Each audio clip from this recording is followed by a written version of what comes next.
How do you come out of a coma? Really, really slowly. Or so they told me. I opened my eyes after what seemed like an ice-white light had filled my head. Hospital. Tubes stuck in/attached to every orifice. I was bewildered, befuddled, but mostly I was very thirsty, like a bastard. Moving very cautiously, I tried to sit up, kind of managed it. A man was sitting by my bed, wearing a surgical mask. Serious save the cartoon characters sprinkled on it. He asked, "Water?" I nodded. He stood, got a glass, filled it, then brought it to my mouth. Nirvana. I gulped it, coughed. Easy.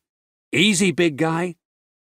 I tried to talk, but my vocal cords felt mangled, atrophied. More water. I could feel something almost snap in my throat and prayed to some god that my speech was okay. Take speech from an Irish guy? Just shoot him. The man was in his 50s, dressed in a black tracksuit with gold trim on the side. It was expensive. I know that as the cheap version hung in my wardrobe, unworn and unloved. I'd been very drunk when I bought it. Ah, glory days. "Who are you?" I asked, my voice fighting to return. He sat back down, intoned, "Misha Raftery an Filla, Lán Duchas Isgra. I am Raftery, a poet, full of hope and love."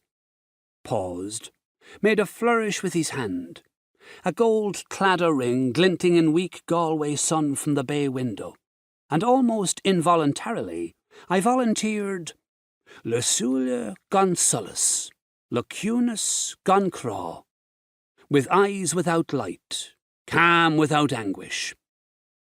We'd recited that in primary school, so embedded that I could recall the lines without trouble. The memory was accompanied by the lash of bamboo across my knuckles, inflicted by the Brothers of Mercy, to whom mercy was an alien concept, maybe even, God forbid, Protestant. A days of corporal punishment coloured all my schooling. You got walloped? Suck it up. Raftery was a medieval blind poet who travelled the countryside, poetry for substance. Nowadays he'd get a medical card and direct provision. Raftery, the present one, explained, "I can trace lineage back to the blind bastard, so Raftery is the moniker I trade under." He reached in a hold-all by his feet, produced a hip flask with leather trim, asked, "Ishkabaha, water of life." This translates as holy water, but in Ireland means moonshine/poachine.